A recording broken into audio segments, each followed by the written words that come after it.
Rosalind, sweet my coz be merry. Celia प्यार से Rosalind से कहती है कि वह खुश रहने की कोशिश करे। कॉज का मतलब है कजिन, बी मैरी का अर्थ है खुश रहना। सीन की शुरुआत इमोशनल टोन से हो। फ्रेंड कजिन रोजलिंड का दुख दूर करना चाहती है। Rosalind, dear Celia, I show more mirth than I am mistress of, and would you yet I were merrier? Rosalind कहती है कि वह जितनी खुश दिखाई देती है, वास्तव में उतनी खुश नहीं है। फिर भी सीलिया चाहती है कि वह और ज्यादा खुश रहे। mirth का अर्थ है खुशी। mistress of मतलब किसी चीज पर कंट्रोल होना। यह लाइन रोजलिंड के इनर सैडनेस को दिखाती है। बाहर से चेयरफुल होने के बावजूद वह अंदर से दुखी है। Unless you could teach me to forget a banished father, you must not learn me how to remember any extraordinary pleasure. Rosalind कहती है कि जब तक सीलिया उसे उसके एग्जाइल हुए पिता को भूलना नहीं सिखा सकती, तब तक वह उसे पूरी तरह खुश रहना नहीं सिखा सकती। बैनिश्ड फादर का मतलब है एग्जाइल किया गया पिता। यहां रोजलिंड की सबसे बड़ी इमोशनल पेन सामने आती है, अपने पिता से बिछड़ना। यह शुरुआत रोजलिंड के सेंसिटिव और इमोशनल कैरेक्टर को एस्टैब्लिश करती है। दूसरी तरफ सीलिया की केयरिंग नेचर भी दिखाई देती है। सीलिया, herein I see thou lovest me not with the full weight that I love thee. सीलिया मजाकिया लेकिन इमोशनल अंदाज में कहती है कि रोजलिंड उससे उतना प्यार नहीं करती जितना वह रोजलिंड से करती है। फुल वेट का अर्थ है पूरी गहराई से। यह लाइन दोनों कजिन्स की डीप फ्रेंडशिप दिखाती है। If my uncle, thy banished father, had banished thy uncle, the duke my father, so thou hadst been still with me, I could have taught my love to take thy father for mine. सीलिया कहती है कि अगर situation उल्टी होती और Rosalind के पिता ने उसके पिता को एग्जाइल किया होता, तब भी अगर रोजलिंड उसके साथ रहती, तो वह रोजलिंड के पिता को अपना पिता मान लेती। यह सीलिया के सेल्फलेस लव को दिखाता है। So wouldst thou, if the truth of thy love to me were so righteously tempered as mine is to thee? सीलिया कहती है कि अगर रोजलिंड का प्यार भी उसके प्यार जितना सच्चा होता, तो रोजलिंड भी ऐसा ही करती। Righteously tempered का अर्थ है पूरी ईमानदारी और सच्चाई से भरा हुआ। यह फ्रेंडली टीजिंग है, लेकिन इसमें genuine affection भी है। Well, I will forget the condition of my estate to rejoice in yours. Rosalind कहती है कि वह अपनी दुख भरी स्थिति भूलकर खुद की खुशी में खुश रहने की कोशिश करेगी।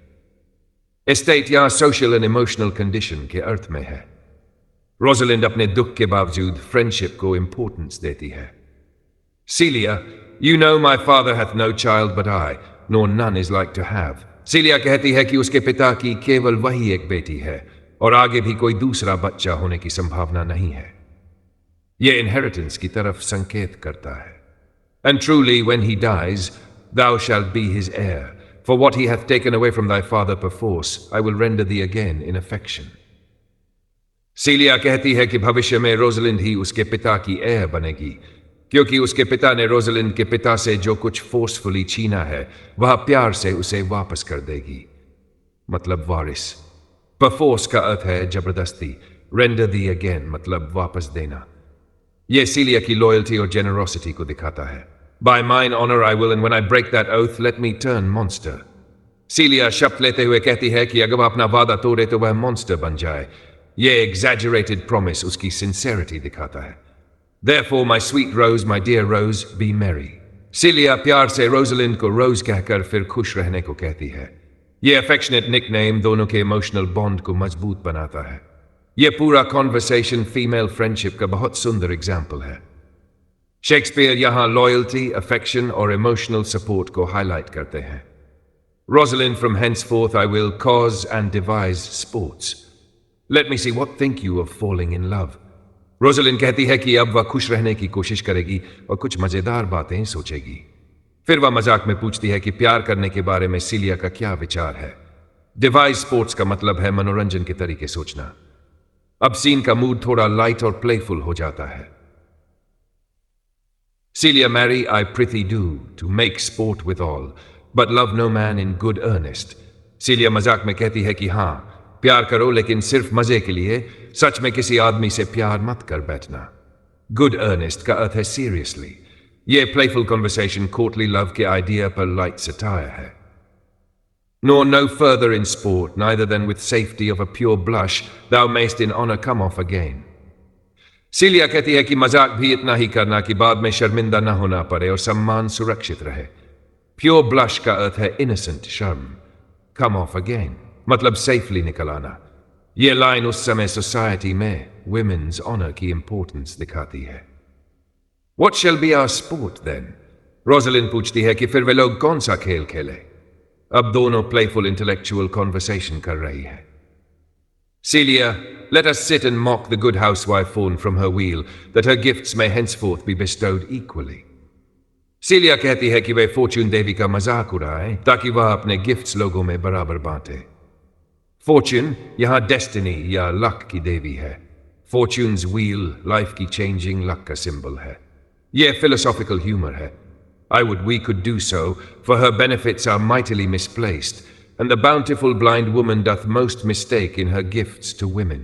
रोजलिन कहती है कि काश वे ऐसा कर पाती, क्योंकि फॉर्च्यून अपने गिफ्ट्स गलत लोगों को दे देती है, खासकर महिलाओं के मामले में। मिसप्लेस्ड मतलब गलत जगह देना। ब्लाइंड वुमन फॉर्च्यून के ब्लाइंड नेचर का सिंबल है। यहाँ शेक्सपियर वुमेन्स ब्यूटी, ऑनेस्टी और सोशल फेट पर विटी डिस्कशन शुरू करते हैं। 'Tis true, for those that she makes fair, she scarce makes honest, and those that she makes honest, she makes very ill-favoredly. सीलिया कहती है कि फॉर्च्यून जिन महिलाओं को सुंदर बनाती है, उन्हें ऑनेस्ट नहीं बनाती, और जिन्हें ऑनेस्ट बनाती है, उन्हें सुंदर नहीं बनाती। फेयर का अर्थ है ब्यूटिफुल, ill-favoredly मतलब अनअट्रैक्टिव। यह ह्यूमरस जनरलाइजेशन एलिजाबेथन सोसाइटी की थिंकिंग को रिफ्लेक्ट करता है। Rosalind, now thou goest from Fortune's office to Nature's. Fortune reigns in gifts of the world, not in the lineaments of nature. Rosalind कहती है कि अब सीलिया फॉर्च्यून की नहीं बल्कि नेचर की बात कर रही है। फॉर्च्यून दुनिया की चीजों को नियंत्रित करती है, जबकि फिजिकल ब्यूटी नेचर देती है। लिनियमेंट्स का अर्थ है फेशियल फीचर्स। ये विटी इंटेलेक्चुअल डिबेट दोनों गर्ल्स की इंटेलिजेंस दिखाती है। When nature hath made a fair creature, may she not by fortune fall into the fire. सीलिया कहती है कि अगर नेचर किसी को सुंदर बनाती है तो क्या फॉर्च्यून उस किसी मुसीबत में नहीं डाल सकती। Fall into the fire का मतलब है ट्रबल में पड़ जाना। यह डिस्कशन डेस्टिनी और नेचर के रिलेशनशिप पर ह्यूमरस फिलॉसफी बन जाता है। Enter touchstone. अब कोर्ट फूल टचस्टोन का प्रवेश होता है। उसका एंट्री सीन के कॉमिक एलिमेंट को और बढ़ाने वाला है। Though nature hath given us wit to flout at fortune, hath not fortune sent in this fool to cut off the argument? Rosalind मजाक में कहती है कि नेचर ने उन्हें फॉर्च्यून का मजाक उड़ाने की बुद्धि दी है, लेकिन अब फॉर्च्यून ने इस फूल को भेज दिया ताकि उनकी बहस बंद हो जाए। फ्लाउट का अर्थ है मजाक उड़ाना। कट ऑफ द आर्ग्यूमेंट मतलब डिस्कशन खत्म करना। यह विटी एंडिंग टचस्टोन को कॉमिक रिलीफ कैरेक्टर के रूप में इंट्रोड्यूस करती है। Rosalind, indeed, there is fortune too hard for nature, when fortune makes nature's natural the cutter off of nature's wit. Rosalind मजाक में कहती है कि फॉर्च्यून कभी कभी नेचर पर भारी पड़ जाती है, क्योंकि फॉर्च्यून ने एक नेचुरल फूल यानी टचस्टोन को भेज दिया है ताकि उनकी बुद्धिमानी भरी चर्चा बंद हो जाए। नेचर्स नेचुरल का अर्थ है naturally foolish person. Cutter of मतलब डिस्कशन रोकने वाला। यह विटी लाइन टचस्टोन के कॉमिक रोल को इंट्रोड्यूस करती है। Celia, this is not fortune's work neither, but nature's, who perceiveth our natural wits too dull to reason of such goddesses, and hath sent this natural for our whetstone. Celia कहती है कि शायद यह Fortune का नहीं बल्कि nature का काम है। नेचर ने देखा कि उनकी बुद्धि इतनी तेज नहीं है कि वे फॉर्च्यून जैसी गॉडेसेस पर चर्चा कर सके, इसलिए उसने इस फूल को उनकी बुद्धि तेज करने के लिए भेजा है। पेरएडवेंचर का अर्थ है परहैप्स या शायद। वेटस्टोन व पत्थर जिसे चाकू तेज किया जाता है। सीलिया यहां इंटेलिजेंट ह्यूमर का प्रयोग कर रहे हो। Always the dullness of the fool is the whetstone of the wits. Celia कहती है कि फूल्स की मूर्खता अक्सर बुद्धिमानों की बुद्धि को और तेज कर देती है। यह शेक्सपियर का इंपॉर्टेंट आइडिया है। फूल कैरेक्टर्स सिर्फ कॉमिक नहीं होते, वे इनडायरेक्टली विजडम भी देते हैं। To Touchstone, how now wit whither wander you? Celia मजाक में टचस्टोन को विट कहकर पूछती है कि वह कहां घूम रहा है। whither wander you का अर्थ है कहां जा रहे हो। यह प्लेफुल कॉन्वर्सेशन टचस्टोन को कोर्ट फूल के रूप में एस्टैब्लिश करती है। Touchstone mistress, you must come away to your father. Touchstone कहता है कि सिलिया को उसके पिता के पास बुलाया गया है। अब कॉमिक कॉन्वर्सेशन के बीच प्लॉट आगे बढ़ता है। Cilia, were you made the messenger? Cilia मजाक में पूछती है कि क्या उसे ऑफिशियल मैसेंजर बनाया गया है। No, by mine honour, but I was bid to come for you. Touchstone कहता है कि नहीं, लेकिन उसे सिलिया को बुलाने के लिए भेजा गया है। बाय माइन ऑनर उस समय ओथ लेने का कॉमन तरीका था। अब टचस्टोन अपनी विटी लॉजिक शुरू करने वाला है। Where learned you that oath, fool? Rosalind मजाक में पूछती है कि उसने यह ओथ लेना कहां सीखा। यह प्लेफुल टीजिंग है। Of a certain knight that swore by his honor they were good pancakes, and swore by his honor the mustard was naught. Touchstone कहता है कि उसने एक नाइट से यह ओथ सीखा, जो अपनी ऑनर की कसम खाकर कहता था कि पैनकेक्स अच्छे हैं और मस्टर्ड खराब है। नॉट का अर्थ है बैड या वर्थलेस। अब टचस्टोन वर्ड प्ले और लॉजिक का कॉमिक यूज कर रहा है। Now, I'll stand to it. The pancakes were naught and the mustard was good, and yet was not the night forsworn. Touchstone कहता है कि वास्तव में पैनकेक्स खराब थे और मस्टर्ड अच्छी थी, लेकिन फिर भी वह नाइट झूठा नहीं कहलाया। forsworn का अर्थ है ओथ, तोड़ने वाला। यह पैराडॉक्स ऑडियंस को कंफ्यूज और एंटरटेन दोनों करता है। Cilia, how prove you that in the great heap of your knowledge? Cilia मजाक में पूछती है कि वह अपनी इतनी महान बुद्धि से इसे कैसे साबित करेगा। यह आयरॉनिक टीजिंग है। Rosalind, marry, now unmuzzle your wisdom. Rosalind कहती है कि अब अपनी विजडम को खुलकर बाहर निकालो। अनमजल का अर्थ है खोल देना या फ्री करना। यह प्लेफुल इंकरेजमेंट है। Touchstone, stand you both forth now, stroke your chins and swear by your beards that I am a knave. Touchstone कहता है कि दोनों आगे आओ, अपनी दाढ़ी सहलाओ और अपनी दाढ़ी की कसम खाकर कहो कि मैं बदमाश हूं। Knave का अर्थ है dishonest fellow। ये जोक इसलिए फनी है क्योंकि दोनों women हैं और उनके पास beard नहीं है। Celia, by our beards, if we had them, thou art. Celia मजाक में कहती है कि अगर उनकी दाढ़ी होती तो वे कसम खाकर कहती कि वह बदमाश है। यह विटी पार्टिसिपेशन है। Touchstone, by my knavery, then I were. Touchstone कहता है कि अगर उसके अंदर नेवरी होती तो वह सच में नेव होता। अब वह लॉजिक के साथ खेल रहा है। But if you swear by that, that is not, you are not forsworn। Touchstone समझाता है कि अगर कोई ऐसी चीज की कसम खाए जो वास्तव में है ही नहीं, तो वह ओथ फॉल्स नहीं मानी जाएगी। यह कॉमिक लॉजिक एलिजाबेथन विट का एग्जाम्पल है। No more was this knight swearing by his honor, for he never had any, or if he had sworn it away before ever he saw those pancakes or that mustard. Touchstone कहता है कि वह night भी झूठा नहीं था, क्योंकि उसके पास कभी ऑनर थी ही नहीं, और अगर थी भी तो उसने पहले ही उसे खो दिया था। यह क्लेवर सैटायर है उन लोगों पर जो बार बार ऑनर की बात करते हैं लेकिन वास्तव में ऑनरेबल नहीं होते। यह पूरा डायलॉग शेक्सपियर के फेमस फूल विजडम का एग्जाम्पल है। टचस्टोन मजाकिया लगते हुए भी डीप सोशल सटायर करता है। Celia, prithee, who is that thou mean'st? Celia पूछती है कि वह किस नाइट की बात कर रहा है। प्रिथी का अर्थ है please. Touchstone, one that old Frederick your father loves. Touchstone कहता है कि वह व्यक्ति ड्यूक फ्रेडरिक का पसंदीदा आदमी है। अब मजाक इनडायरेक्टली पॉलिटिकल सटायर बन जाता है। Celia, my father's love is enough to honor him. Enough. Speak no more of him. You'll be whipped for taxation one of these days. Celia कहती है कि उसके पिता का फेवर मिलना ही उस आदमी के लिए सम्मान की बात है। फिर वह टचस्टोन को वार्निंग देती है कि ज्यादा मजाक करने पर उसे पनिशमेंट मिल सकती है। टैक्सेशन यहां क्रिटिसिज्म या सटायर के अर्थ में प्रयोग हुआ है।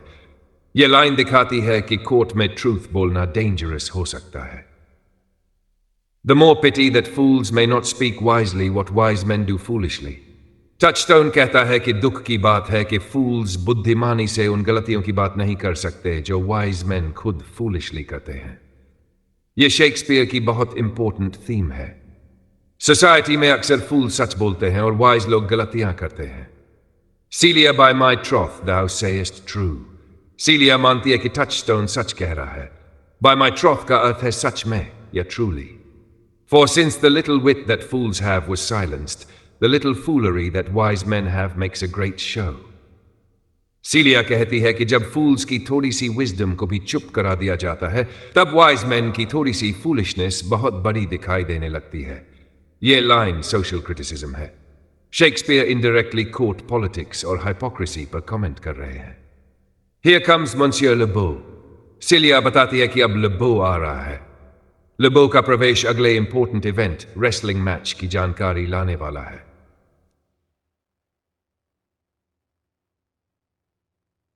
With his mouth full of news, Rosalind मजाक में कहती है कि लेबो के पास बहुत सारी खबरें होंगी। ये बो के टॉकेटिव नेचर को दिखाता है। Celia, which he will put on us as pigeons, feed their young। Celia कहती है कि लेबो उन्हें वैसे ही खबरें खिलाएगा जैसे कबूतर अपने बच्चों को खाना खिलाते हैं। यह फनी कंपैरिजन है। Celia कहना चाहती है कि लेबो लगातार बातें करेगा। Then shall we be news crammed? Rosalind कहती है कि फिर वे लोग खबरों से पूरी तरह भर जाएंगी।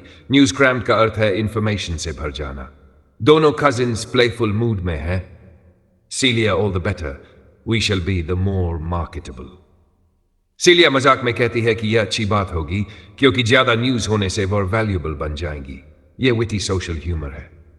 Bonjour Lebeau, what's the news? Celia French greeting के साथ लेबो का स्वागत करती है और न्यूज पूछती है।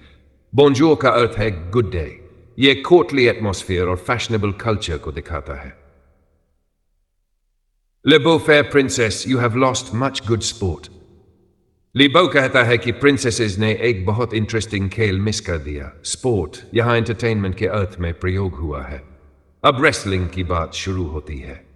Celia, sport of what color? Celia मजाक में पूछती है कि वह खेल किस रंग का था। यह विटी टीजिंग है। What color, madam? How shall I answer you? लेबो कंफ्यूज होकर पूछता है कि वह इस सवाल का क्या जवाब दे। वह Celia के ह्यूमर को तुरंत समझ नहीं पाता। Rosalind, wit and fortune will. Rosalind मजाक में कहती है कि वह अपनी बुद्धि और किस्मत के अनुसार जवाब दे सकता है। टचस्टोन और as the destinies decrees. Touchstone जोड़ता है कि जैसा डेस्टिनी डिसाइड करे। यह witty. Celia, well said, that was laid on with a trowel. Celia कहती है कि यह डायलॉग बहुत जोरदार तरीके से बोला गया। Lead on with a travel का अर्थ है किसी बात को जरूरत से ज्यादा बढ़ा चढ़ा कर कहना। Nay, if I keep not my rank। Touchstone कहता है कि अगर वह अपनी पोजीशन बनाए नहीं रखेगा, वह अपनी विट दिखाने की कोशिश कर रहा है। Rosalind, thou losest thy old smell। Rosalind मजाक में कहती है कि अगर ऐसा हुआ तो वह अपनी पुरानी पहचान खो देगा। यह फूल के प्रोफेशन पर ह्यूमरस कमेंट है। यह शुरुआती कॉमिक एक्सचेंज कोर्टली विट और प्लेफुल लैंग्वेज को एस्टैब्लिश करता है।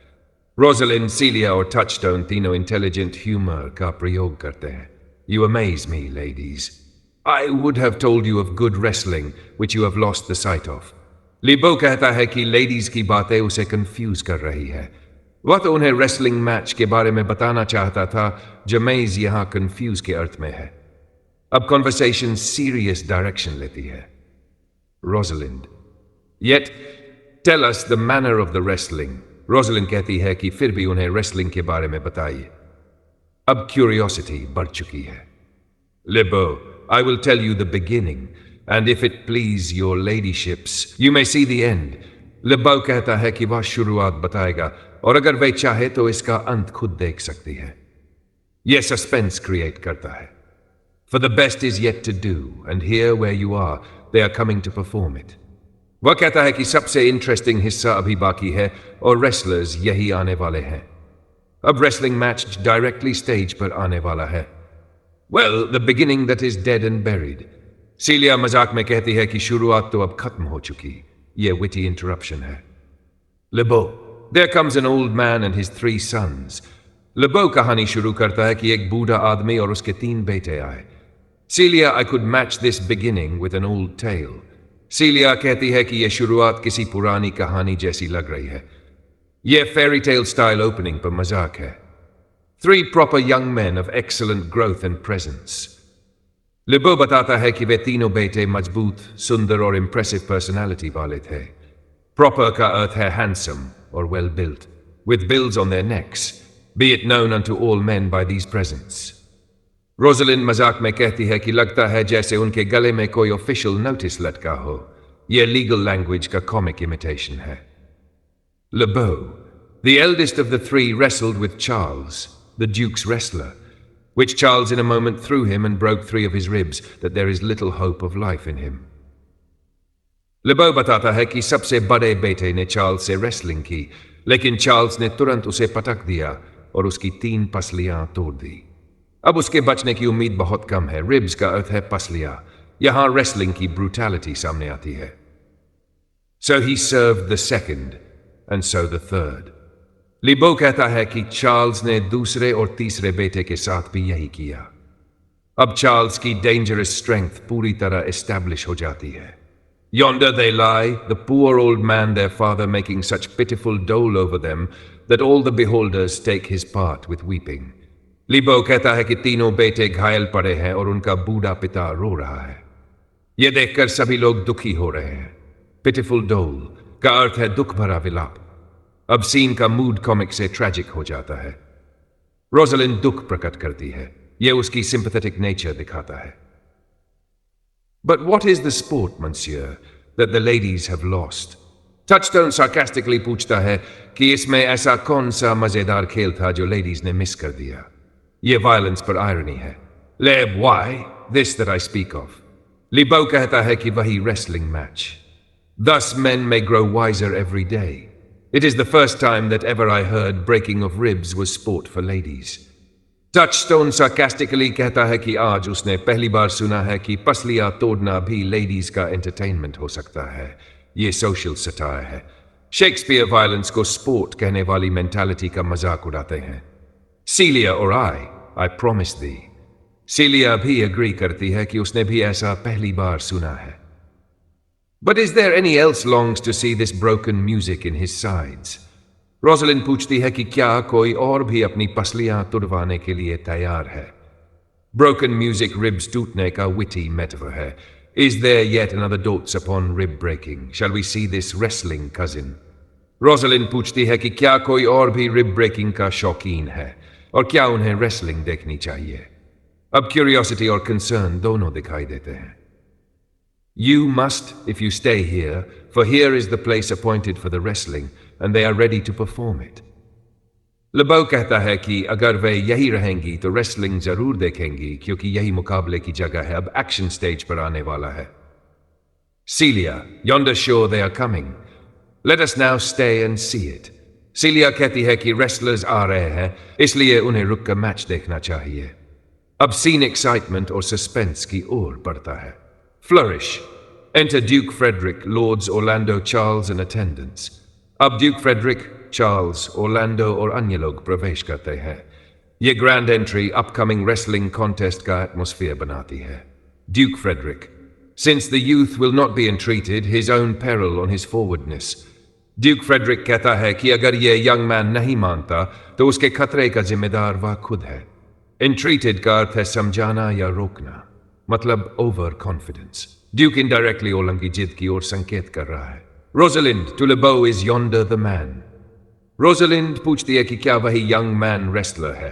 अब पहली बार उसकी नजर ओरलैंडो पर पड़ती है। Lebeau, even he, madam. Lebeau कहता है कि हाँ, वही है। Celia, alas, he is too young, yet he looks successfully. Celia कहती है कि ओरलैंडो बहुत युवा लगता है, लेकिन उसका अपीयरेंस कॉन्फिडेंट और प्रॉमिसिंग है। Successfully, यहाँ अट्रैक्टिव और केपेबल अपीयरेंस के अर्थ में प्रयोग हुआ है। यह मोमेंट इंपॉर्टेंट है क्योंकि यहीं से रोजलिंड और ओरलैंडो की पहली इंप्रेशन बनती है। Now, daughter and cousin, are you crept hither to see the wrestling? Duke Frederick, Celia और रोजलिंड से पूछता है कि क्या वे चुपके से रेसलिंग देखने यहाँ आ गई है। Crept hither का अर्थ है quietly यहाँ आना। ड्यूक का टोन हल्का ह्यूमरस है लेकिन उसमें अथॉरिटी भी दिखाई देती है। Rosalind, my maid, so please you give us leave. Rosalind आदर से कहती है कि हाँ, अगर ड्यूक अनुमति दें तो वे रेसलिंग देखना चाहती है। My liege राजा या रूलर के लिए रिस्पेक्टफुल एड्रेस है। Rosalind यहाँ कोर्ट मैनर्स और पोलाइटनेस दिखाती है। You will take little delight in it. I can tell you, there is such odds in the man. Duke कहता है कि उन्हें यह मैच देखकर खुशी नहीं मिलेगी क्योंकि चार्ल्स बहुत ज्यादा ताकतवर है। Odds का अर्थ है अनइक्वल एडवांटेज। यह लाइन ओरलैंडो के लिए डेंजर का फीलिंग बढ़ाती है। In pity of the challenger's youth, I would fain dissuade him, but he will not be entreated. Duke कहता है कि ओरलैंडो की कम उम्र देखकर उसने उसे रोकने की कोशिश की, लेकिन ओरलैंडो नहीं माना। डिसवेड मतलब रोकना। अनट्रीटेड का अर्थ है परसुएड किया जाना। अब ओरलैंडो की करेज और डिटर्मिनेशन सामने आती है। Speak to him ladies, see if you can move him. Duke Rosalind और सीलिया से कहता है कि शायद वे ओरलैंडो को समझा सके। यह मोमेंट इंपॉर्टेंट है क्योंकि अब पहली बार ओरलैंडो और रोजलिंड सीधे बात करेंगे। सीलिया कॉल हिम हिदर, गुड मॉन्सियर लेबो। सीलिया लेबो से ओरलैंडो को बुलाने के लिए कहती है। Duke Frederick, do so, I will not be by. Duke कहता है कि वह थोड़ी दूरी पर रहेगा। बी बाय का अर्थ है पास रहना। अब सीन का फोकस ओरलैंडो और दोनों गर्ल्स पर शिफ्ट होता है। Le Beau to Orlando, monsieur the challenger, the princess calls for you. Le Beau Orlando को बताता है कि प्रिंसेसेस उसे बुला रही है। Orlando, I attend them with all respect and duty. Orlando कहता है कि वह पूरी रिस्पेक्ट के साथ उनके पास जाएगा। यह लाइन ओरलैंडो के नोबल मैनर्स दिखाती है। Young man, have you challenged Charles the wrestler? Rosalind पूछती है कि क्या उसने चार्ल्स को चैलेंज किया है। अब रोजलिंड की इंटरेस्ट ओरलैंडो की ओर बढ़ती दिखाई देती है। Orlando, no, fair princess, he is the general challenger. I come but in as others do, to try with him the strength of my youth. Orlando विनम्रता से कहता है कि उसने चैलेंज नहीं किया। चार्ल्स सभी को चैलेंज करता है और वह सिर्फ अपनी युवावस्था की ताकत आजमाने आया है। जनरल चैलेंजर मतलब सभी को चैलेंज करने वाला रेसलर। यहां ओरलैंडो हम्बल लेकिन कॉन्फिडेंट दिखाई देता है। Celia, young gentleman, your spirits are too bold for your years. Celia कहती है कि उसकी हिम्मत उसकी उम्र से ज्यादा बड़ी है। स्पिरिट्स का अर्थ है करेज। यह कंसर्न और एडमिरेशन दोनों दिखाता है। You have seen cruel proof of this man's strength. सीलिया उसे याद दिलाती है कि उसने चार्ल्स की डेंजरस ताकत का एग्जाम्पल देख लिया है। Cruel proof का मतलब है harsh example. If you saw yourself with your eyes or knew yourself with your judgment, the fear of your adventure would counsel you to a more equal enterprise. सीलिया कहती है कि अगर ओरलैंडो अपनी limits समझता तो वह इतना अनइक्वल मुकाबला नहीं करता। एंटरप्राइज का अर्थ है अटेम्प्ट या चैलेंज। ये प्रैक्टिकल एडवाइस है। We pray you for your own sake to embrace your own safety and give over this attempt. दोनों गर्ल्स ओरलैंडो से रिक्वेस्ट करती है कि वह अपनी सेफ्टी के लिए यह रेसलिंग छोड़ दे। ये उनकी काइंडनेस और कंसर्न दिखाता है। Rosalind, do, young sir. Your reputation shall not therefore be misprized. Rosalind कहती है कि अगर वह पीछे हटेगा तो लोग उसे कावर्ड नहीं समझेंगे। मिसप्राइज्ड का अर्थ है अंडरवैल्यूड या मिसअंडरस्टूड। रोजलिंड ओरलैंडो की चिंता कर रही है। We will make it our suit to the Duke that the wrestling might not go forward. Rosalind कहती है कि वे ड्यूक से रिक्वेस्ट करेंगी कि मैच कैंसिल कर दिया जाए। यह पहली बार है जब रोजलिंड ओपनली ओरलैंडो का सपोर्ट करती है। Orlando, I beseech you, punish me not with your hard thoughts, wherein I confess me much guilty to deny so fair and excellent ladies anything. Orlando कहता है कि वे उसे गलत न समझे। वह मानता है कि इतनी सुंदर और नोबल लेडीज की बात टालना गलत है। बिसीच का अर्थ है रिक्वेस्ट करना। हार्ड थॉट्स मतलब नेगेटिव ओपिनियन। यहां ओरलैंडो रिस्पेक्टफुल और एलोक्वेंट दिखाई देता है। But let your fair eyes and gentle wishes go with me to my trial. Orlando कहता है कि अगर वे उसे रोक नहीं सकती तो कम से कम अपनी शुभकामनाएं उसके साथ भेजें। यह रोमांटिक टोन की शुरुआत है। Wherein, if I be foiled, there is but one shame that was never gracious, if killed, but one dead that is willing to be so. Orlando कहता है कि अगर वह हार गया तो केवल एक ऐसा व्यक्ति शर्मिंदा होगा जिसे कभी कोई सम्मान नहीं मिला, और अगर वह मर गया तो केवल वही मरेगा जो मरने को तैयार है। Foiled का अर्थ है defeated। यह स्पीच ओरलैंडो की लोनलीनेस और ब्रेवरी दोनों दिखाती है। I shall do my friends no wrong, for I have none to lament me. Orlando कहता है कि उसकी मौत से किसी फ्रेंड को दुख नहीं होगा क्योंकि उसका कोई सच्चा दोस्त नहीं है। यह उसकी इमोशनल आइसोलेशन दिखाता है। The world no injury, for in it I have nothing. वह कहता है कि दुनिया को भी उसकी मौत से कोई नुकसान नहीं होगा क्योंकि उसके पास इस दुनिया में कुछ नहीं है। यह डीप सैडनेस और होपलेसनेस दिखाता है। Only in the world I fill up a place which may be better supplied when I have made it empty. Orlando कहता है कि वह दुनिया में बस एक जगह घेर रहा है जिसे उसके जाने के बाद कोई बेहतर व्यक्ति भर सकता है। यह सेल्फ वर्थ की कमी और दुख दोनों को दर्शाता है। यह पूरा स्पीच ऑडियंस की सिंपैथी ऑरलैंडो की ओर बढ़ा देता है। रोजलिंड भी उसके नोबल और इमोशनल नेचर से प्रभावित होने लगती है। The little strength that I have, I would it were with you. Rosalind कहती है कि काश उसकी थोड़ी सी ताकत भी ऑरलैंडो को मिल जाती। यह इमोशनल सपोर्ट और हिडन अट्रैक्शन का संकेत है। Celia and mine to eke out hers. Celia कहती है कि वह भी अपनी ताकत ऑरलैंडो को देना चाहती है। ईक आउट का अर्थ है बढ़ाना या सपोर्ट करना। Fare you well, pray heaven I be deceived in you. Rosalind कहती है कि वह उम्मीद करती है कि उसका डर गलत साबित हो। यह लाइन उसकी चिंता दिखाती है। Your hearts desires B with you. Cilia Orlando को गुड विशेस देती है। Charles, come, where is this young gallant that is so desirous to lie with his mother earth? Charles sarcastically पूछता है कि वह यंग मैन कहाँ है जो मर धरती में दफन होना चाहता है। मदर अर्थ यहां डेथ का मेटाफोर है। चार्ल्स एरोगेंट और ओवर कॉन्फिडेंट दिखाई देता है। Orlando ready sir, but his will hath in it a more modest working. Orlando कहता है कि वह तैयार है, लेकिन उसके इरादे उतने वायलेंट नहीं है। यहां ऑरलैंडो डिग्निटी बनाए रखता है। You shall try but one fall. Duke कहता है कि केवल एक राउंड होगा। यह चार्ल्स की डेंजरस स्ट्रेंथ को ध्यान में रखकर कहा गया है। No, I warrant your grace you shall not entreat him to a second that have so mightily persuaded him from a first. Charles sarcastically कहता है कि ऑरलैंडो पहले राउंड के बाद दूसरे के लिए बच ही नहीं पाएगा। यह चार्ल्स की एरोगेंस दिखाता है। You mean to mock me after you should not have mocked me before, but come your ways. Orlando कहता है कि अगर बाद में मजाक उड़ाना है तो पहले से नहीं उड़ाना चाहिए था।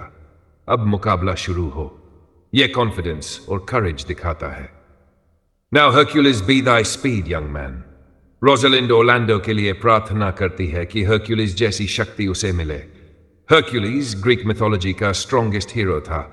अब रोजलिंड ओपनली ऑरलैंडो को सपोर्ट कर रही है। सीलिया, I would I were invisible to catch the strong fellow by the leg. सीलिया मजाक में कहती है कि काश वह इनविजिबल होती ताकि चार्ल्स को गिरा सकती। यह टेंशन कम करने वाला ह्यूमरस मोमेंट है। Orlando and Charles wrestle. अब रेसलिंग शुरू होती है। सीन का ड्रामेटिक क्लाइमैक्स आता है। Rosalind O excellent young man. Rosalind excitement में ऑरलैंडो की तारीफ करती है। अब अट्रैक्शन साफ दिखाई देने लगता है। सीलिया, if I had a thunderbolt in mine eye, I can tell who should down. सीलिया कहती है कि अगर उसकी नजर में बिजली होती तो वह चार्ल्स को गिरा देती। यह ऑरलैंडो के सपोर्ट में कहा गया ह्यूमरस लाइन है। Orlando throws Charles. Shout. Orlando Charles को हरा देता है और सभी लोग चौंक जाते हैं। यह मेजर टर्निंग पॉइंट है। अब ऑरलैंडो एक अननोन यूथ से हीरोइक फिगर बन जाता है। ड्यूक फ्रेडरिक, नो मोर, नो मोर। ड्यूक तुरंत मुकाबला रोक देता है। यह उसकी शॉक और कंसर्न दिखाता है। Orlando, Yes, I beseech your grace, I am not yet well breathed. Orlando कहता है कि वह अभी थका नहीं है। Well breathed का अर्थ है पूरी तरह सांस लेना या रिकवर होना। यह उसकी एक्स्ट्रॉर्डिनरी स्ट्रेंथ दिखाता है। Duke, How dost thou, Charles? Duke Charles की हालत पूछता है। लिबो, he cannot speak, my lord. लिबो बताता है कि चार्ल्स बोल भी नहीं पा रहा। यह ऑरलैंडो की विक्ट्री को और इंप्रेसिव बना देता है। Bear him away. Duke servants को चार्ल्स को ले जाने का आदेश देता है। Charles is carried off by attendants. अब चार्ल्स को स्टेज से बाहर ले जाया जाता है। यह ऑरलैंडो की कंप्लीट विक्ट्री का विजुअल प्रूफ है। Duke Frederick, what is thy name, young man? अब ड्यूक ऑरलैंडो की पहचान पूछता है। यह मोमेंट इंपॉर्टेंट है क्योंकि अब ऑरलैंडो की आइडेंटिटी रिवील होने वाली है। Orlando, my liege, the youngest son of Sir Rowland de Boys. Orlando अपना नाम बताता है और कहता है कि वह सर रोलैंड डे बॉयज का सबसे छोटा बेटा है।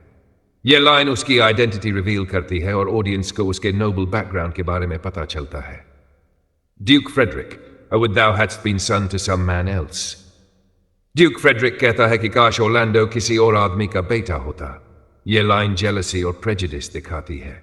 The world esteemed thy father honorable, but I did find him still mine enemy. Duke मानता है कि दुनिया ऑरलैंडो के पिता को ऑनरेबल मानती है, लेकिन वह उन्हें अपना दुश्मन मानता है। यह पॉलिटिकल हेट्रेड और पर्सनल बायस को दिखाता है। Thou shouldst have better pleased me with this deed. Hadst thou descended from another house? Duke कहता है कि ओरलैंडो ने अच्छा काम किया है, लेकिन अगर वह किसी और फैमिली से होता तो वह ज्यादा खुश होता। यह अनफेयर जजमेंट दिखाता है। But fare thee well. Thou art a gallant youth. I would thou hadst told me of another father. Duke कहता है कि ओरलैंडो ब्रेव और नोबल है, लेकिन वह फिर भी उसे एक्सेप्ट नहीं कर सकता क्योंकि उसका फादर उसका एनिमी था। यह कॉन्ट्रडिक्टरी नेचर ऑफ अथॉरिटी दिखाता है।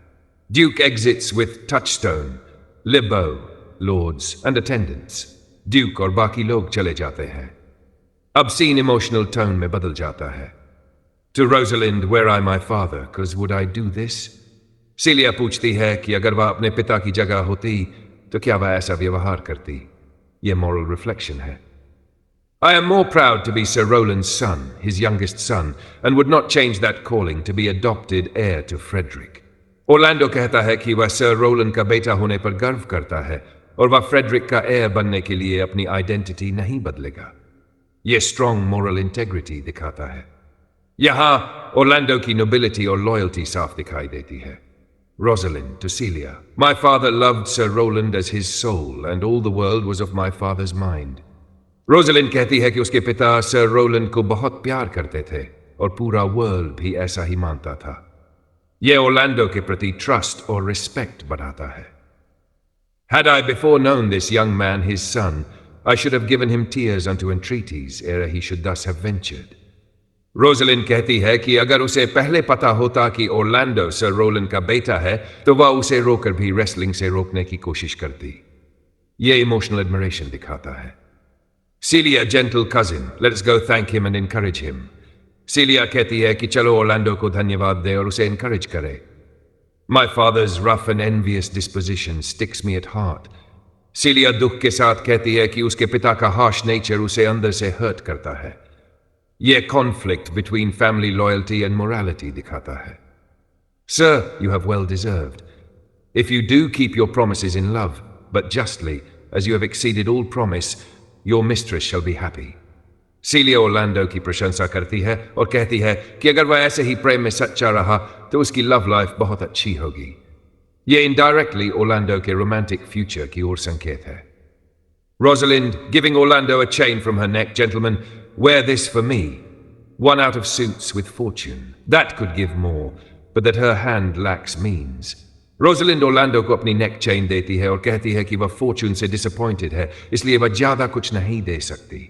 यह सिंबॉलिक रोमांटिक जेस्चर है। चेन भविष्य में लव कनेक्शन का सिंबल बनेगा। Shall we go coz? Rosalind Celia से चलने को कहती है। Fare you well, fair gentleman. Celia Orlando को फेयरवेल कहती है। Orlando aside, can I not say I thank you? My better parts are all thrown down, and that which here stands up is but a Quinton, a mere lifeless block. Orlando aside में कहता है कि वह Rosalind को thank you भी नहीं कह पा रहा है। उसे लग रहा है कि उसकी फीलिंग्स और स्ट्रेंथ खत्म हो गई है। क्विंटन एक डमी टारगेट होता प्रैक्टिस के लिए, मतलब वह खुद को लाइफलेस महसूस करता है। यह पहली नजर का इमोशनल इम्पैक्ट दिखाता है। Rosalind to Celia, he calls us back. My pride fell with my fortunes. Rosalind कहती है कि ओरलैंडो उन्हें वापस बुला रहा है और उसका प्राइड भी उसके साथ कमजोर हो गया है। I'll ask him what he would. Did you call, sir? Sir, you have wrestled well and overthrown more than your enemies. Rosalind फिर रुककर ओरलैंडो से बात करती है और उसकी praise करती है। यह subtle emotional attraction दिखाता है। Celia, will you go, cause? Celia फिर चलने को कहती, have with you, fare you well. Rosalind Orlando को goodbye कहती है। What passion hangs these weights upon my tongue? I cannot speak to her, yet she urged conference. Orlando कहता है कि वह रोजलिंड के सामने बोल नहीं पा रहा, जैसे उसकी टंग पर कोई वेट पड़ा हो। यह रोमांटिक कंफ्यूजन दिखाता है। O poor Orlando, thou art overthrown, or Charles or something weaker masters thee. Orlando कहता है कि वह फिजिकली नहीं बल्कि इमोशनली ओवरथ्रोन हो गया है। यह लव एट फर्स्ट साइट का बिगिनिंग है। Le Beau, good sir, I do in friendship counsel you to leave this place. Le Beau Orlando को वार्निंग देता है कि उसे यहां से चले जाना चाहिए। The Duke is humorous. What he is indeed more suits you to conceive than I to speak of. लिबो बताता है कि ड्यूक का मूड बदल गया है और वह ओरलैंडो के खिलाफ हो सकता है। Orlando, I thank you. Sir, and pray you tell me this. Which of the two was daughter of the Duke that here was at the wrestling? Orlando, Rosalind और Celia के बारे में पूछता है। अब उसका फोकस पूरी तरह पर चला गया है। The other is daughter to the banished Duke, and on my life his malice against the lady will suddenly break forth. Lebeau बताता है कि Rosalind banished Duke की daughter है और उसके खिलाफ फ्यूचर में ट्रबल हो सकता है। यह पॉलिटिकल डेंजर का संकेत है। Thus must I from the smoke into the smother, from tyrant Duke unto a tyrant brother. But heavenly Rosalind, Orlando कहता है कि वह एक प्रॉब्लम से निकलकर दूसरे प्रॉब्लम में फंस गया है, लेकिन वह रोजलिंड के बारे में सोचता है। यह सीन इमोशनल टर्निंग पॉइंट है। लव स्टोरी ऑफिशियली बिगिन होती है।